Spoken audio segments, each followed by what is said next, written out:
Hello नमस्कार दोस्तों, K R Pawar science studio channel पर आप सभी का एक बार फिर से दिल खोलकर स्वागत है, अभिनंदन है। दोस्तों, जब भी समय मिलता है तो हम आपके लिए क्लास लेकर आ जाते हैं। अपनी पिछली कक्षा चल रही थी पोषण के बारे में, जो कि अपना 2 क्लासें हो गई हैं अपनी।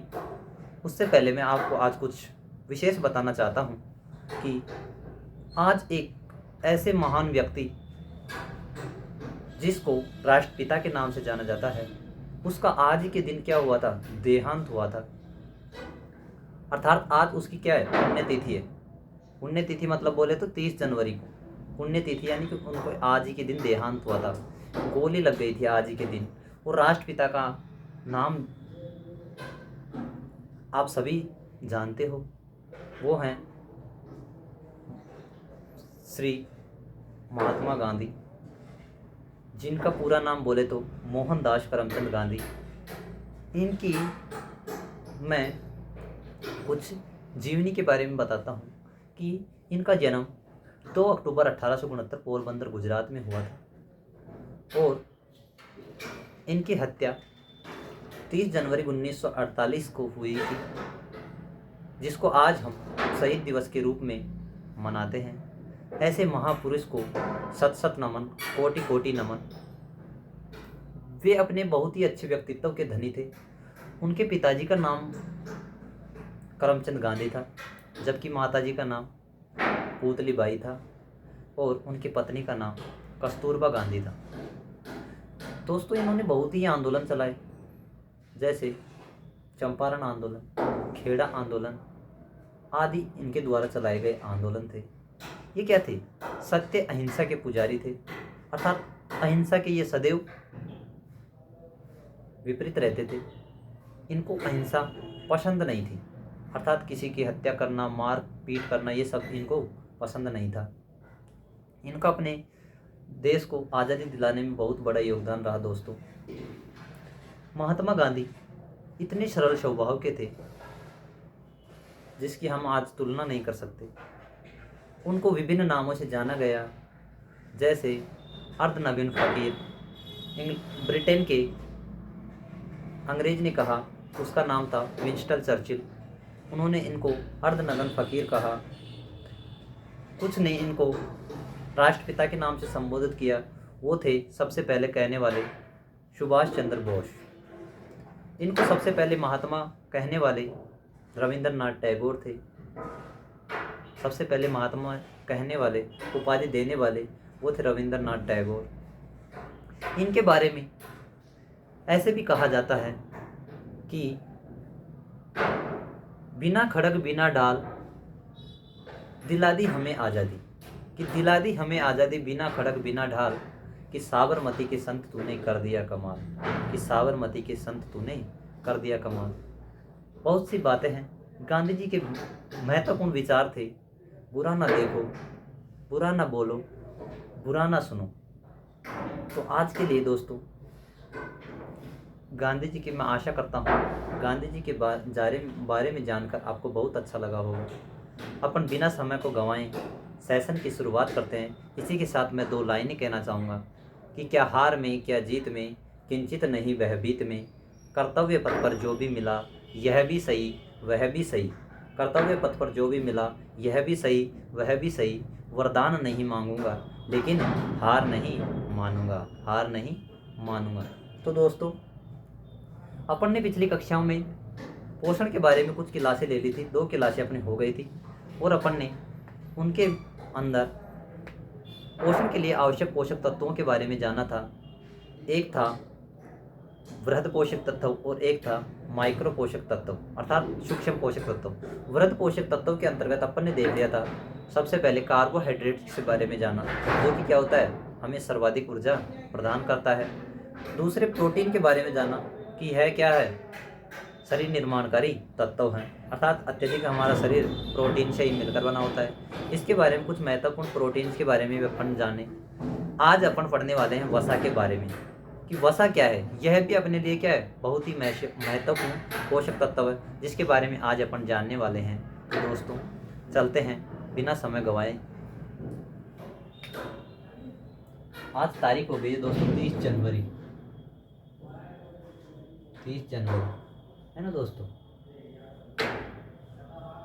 इसको क्या है, शहीद दिवस के रूप में मनाया जाता है। और एक होता है दोस्तों 23 मार्च 1931। उस दिन क्या हुआ था, भगत सिंह सुखदेव राजगुरु को फांसी की सजा मिली थी। उस दिन को भी क्या शहीद दिवस के रूप में मनाया जाता है। तो अपने भारत देश में 2 शहीद दिवस मनाए जाते हैं, यानी एक तो 30 जनवरी को और एक मनाया जाता है 23 मार्च को। तो 2 शहीद दिवस मनाए जाते हैं। तो आज अपन पढ़ने वाले हैं वसा के बारे में कि वसा क्या है दोस्तों। वसा, लिपिड्स, आज अपन इसके बारे में पढ़ने वाले हैं। लिपिड्स,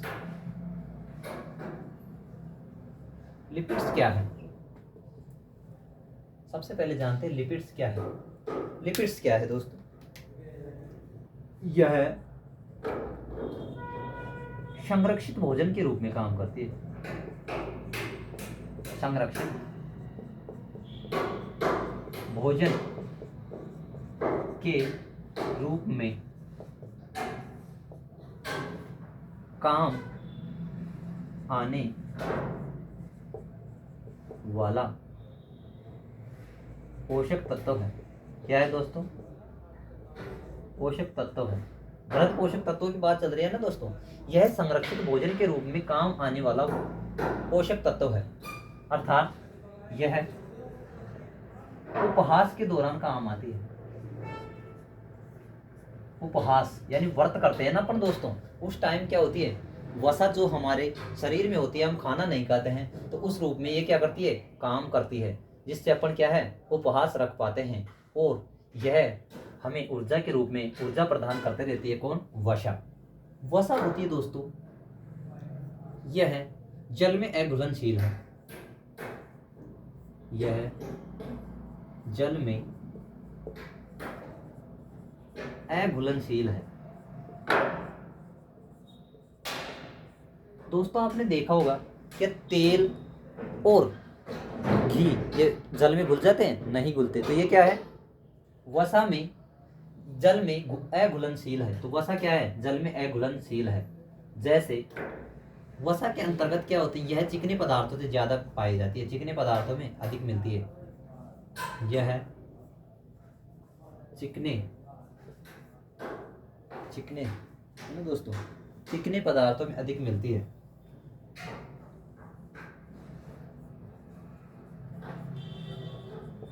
चिकने पदार्थों में अत्यधिक मिलती है। वसा के प्रमुख स्रोत, वसा के प्रमुख स्रोत अपन ने बताया दोस्तों कि यह चिकनी पदार्थों में अत्यधिक मिलती है। जैसे घी, तेल, मांस। मांस में क्या होती है दोस्तों, वसा मिलती है। घी, तेल, मांस इत्यादि को खाने से क्या होती है, वसा की मात्रा प्राप्त होती है। दोस्तों 1 ग्राम वसा में 1 ग्राम वसा में 9.2 किलो कैलोरी ऊर्जा प्राप्त होती है।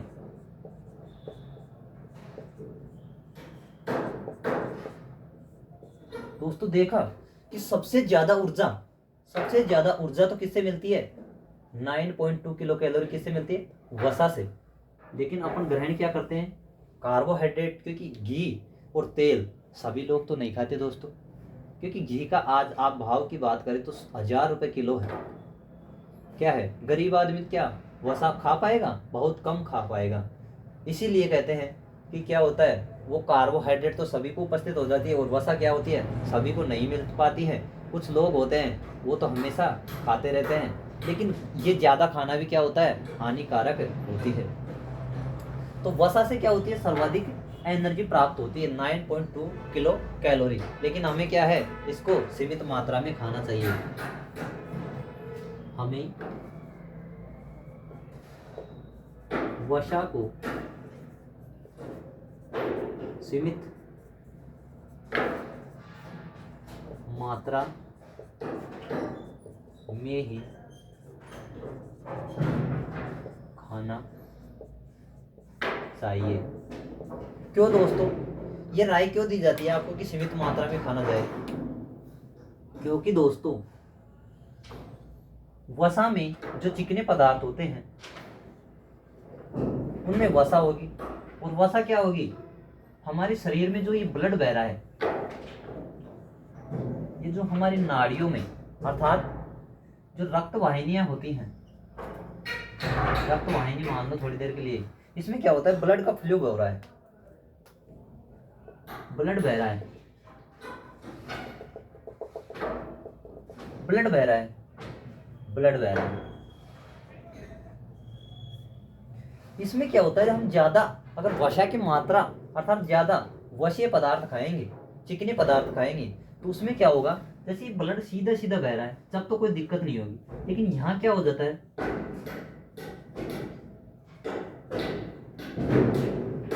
कोलेस्ट्रॉल जम जाएगा, अर्थात वसा की परत जम जाएगी, कोलेस्ट्रॉल की मात्रा बढ़ जाएगी। वसा के पदार्थ खाने से, वसीय पदार्थ खाने से क्या होगा, कोलेस्ट्रॉल की मात्रा बढ़ जाएगी। कोलेस्ट्रॉल की मात्रा बढ़ जाएगी तो क्या होगा, यहाँ थक्का बाउंडिंग हो जाएगी, और इससे क्या होगा, पहले तो खून सही बह रहा था, लेकिन क्या होगा, ये सक्रिय हो जाएगी, नली क्या हो जाएगी, सक्रिय हो जाएगी, अर्थात रक्त वाहिनी क्या हो जाएगी, सक्रिय हो जाएगी, संक्रिय हो जाएगी, यानी पतली हो जाएगी।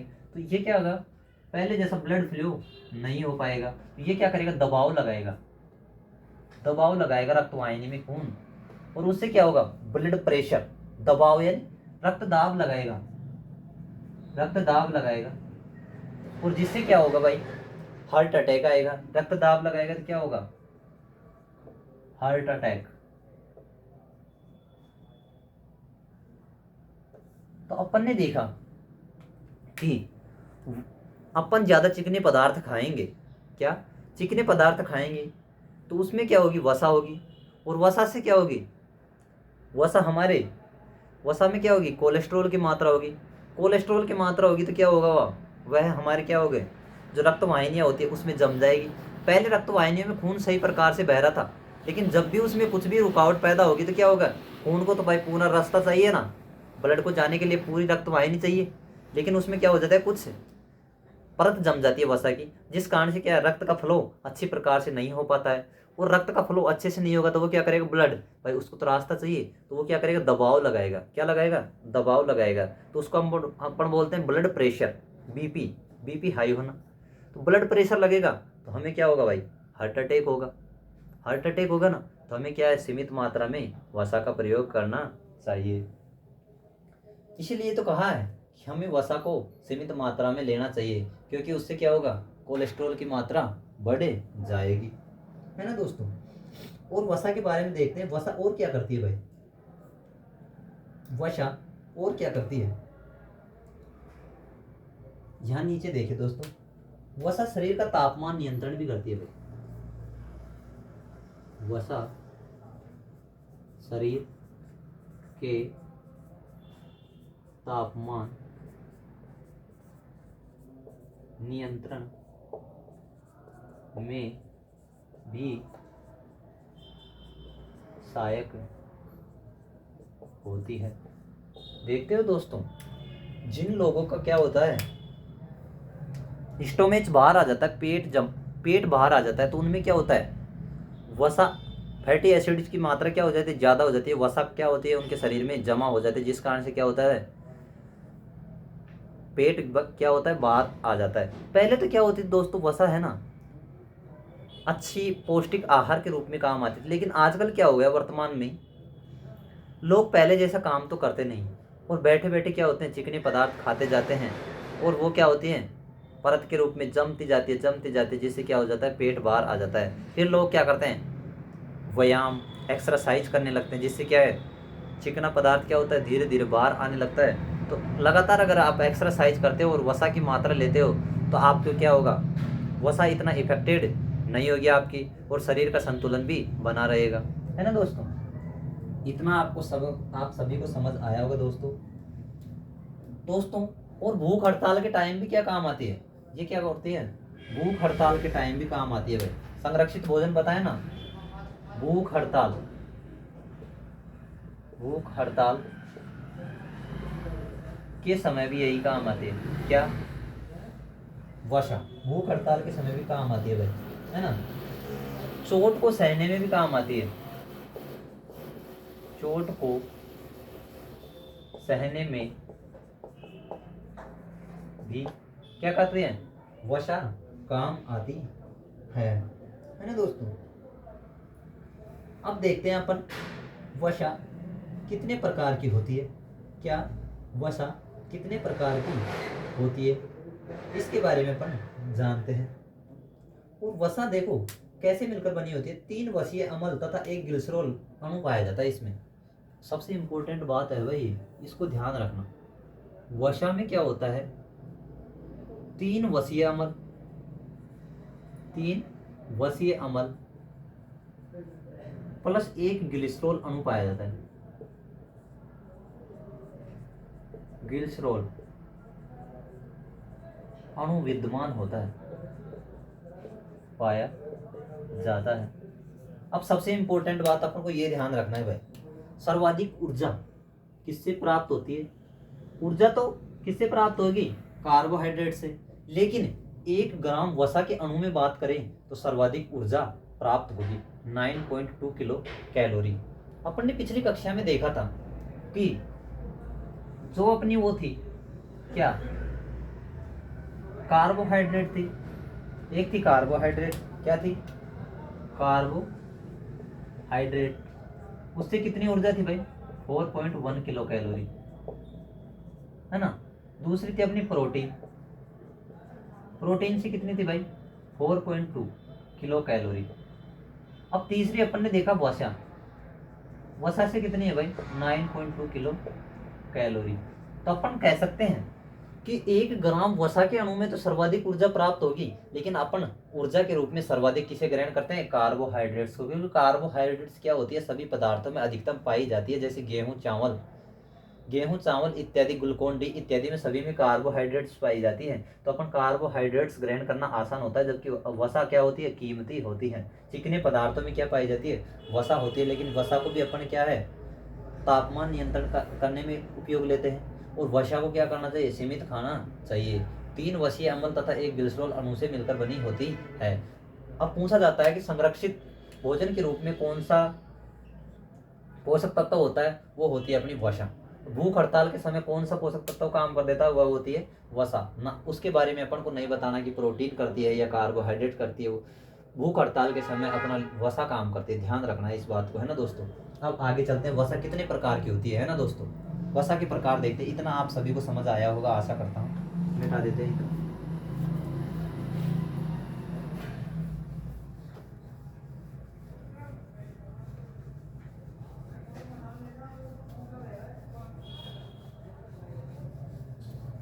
वसा की टाइप्स देखेंगे दोस्तों, है ना।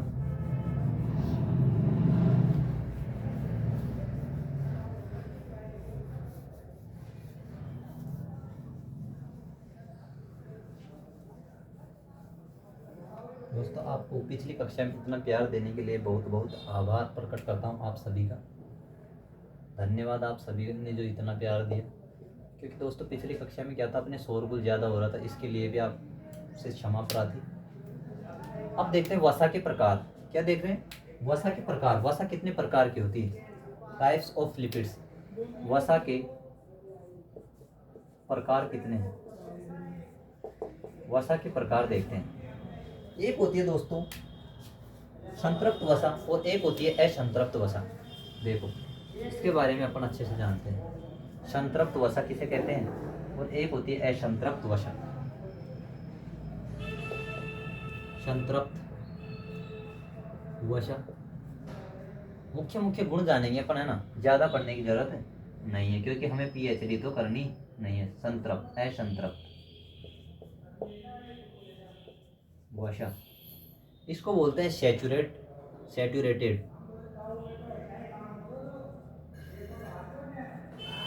सैचुरेटेड। इसको बोलते हैं अनसैचुरेटेड, अनसैचुरेटेड। है ना, संतृप्त वसा तथा असंतृप्त वसा। अब देखते हैं संतृप्त वसा किसे कहते हैं दोस्तों। संतृप्त वसा वह होती है जो गर्मी में क्या होती है, गर्मी में जमती नहीं है, जमती नहीं है, द्रव अवस्था में होती है, मतलब कि क्या होती है, द्रव अवस्था में होती है। और सर्दी में क्या होती है, ये जम जाती है, सर्दी में क्या होती है, जम जाती है, सर्दी में क्या होती है, जम जाती है। और इस टाइम क्या होती है, यह ठोस अवस्था में आ जाती है, ठोस अवस्था में आ जाती है सर्दी के अंदर। ये ध्यान रखना सबसे इंपॉर्टेंट है। इसमें क्या होता है, कार्बन कार्बन के मध्य एकल बंध पाया जाता है, कार्बन कार्बन के मध्य, कार्बन कार्बन के मध्य कितना बंध पाया जाएगा, एकल बंध होता है दोस्तों। कार्बन कार्बन के मध्य क्या होगा, एकल बंध। संतृप्त वसा की बात करें, जैसे घी, ये इंपॉर्टेंट है भाई, घी, नारियल तेल, नारियल तेल, ये किसमें है भाई, संतृप्त वसा में। घी, नारियल तेल और क्या है भाई, ताड़ का तेल, ताड़ का तेल, ये किसमें आएंगे दोस्तों, संतृप्त वसा में। संतृप्त वसा वह वसा होती है जो गर्मी में क्या होती है, जमती नहीं है और द्रव अवस्था में पाई जाती है, जबकि सर्दी में क्या होती है, जम जाती है और ठोस अवस्था में परिवर्तित हो जाती है दोस्तों, है ना। कार्बन कार्बन के मध्य क्या होता है, एकल बंध पाया जाता है। संतृप्त वसा के अंतर्गत कौन सा लिया जाता है, कभी कभी एग्जाम्पल के तौर पर घी, नारियल तेल, निम्नलिखित में से कौन सा एक संतृप्त वसा है, तो ये याद रखना दोस्तों, जो जमती है ना वो संतृप्त है, मतलब कि संतृप्त हो गई, जमकर क्या हो गई, संतृप्त हो गई, इतना आपको ध्यान रखना है। इसके एंटी क्लॉक देखते हैं, यह क्या होती है, यह सदैव एक ही स्थिति में होती है, एक ही स्थिति में होती है, स्थिति में होती है, अर्थात गर्मी हो या सर्दी, सदैव क्या होगी, द्रव अवस्था में होगी, अर्थात गर्मी हो या सर्दी, सदैव किस अवस्था में होगी, द्रव अवस्था में होगी। जैसे एग्जाम्पल के तौर पे बात करें अपन, इसमें देखो, एक और देखो, इसमें कार्बन कार्बन के मध्य, कार्बन कार्बन के मध्य क्या होगा, द्विबंध या त्रिबंध होगा, त्रिबंध होगा, है ना दोस्तों। सीधी बात अपन को यह है, इसके एग्जाम्पल ध्यान रखने हैं कि जो सदैव द्रव अवस्था में होगी वो क्या होगी, जो चिकने पदार्थ, वे चिकने पदार्थ जो सदैव द्रव अवस्था में होंगे, याद रखना है, वे चिकने पदार्थ जो सदैव द्रव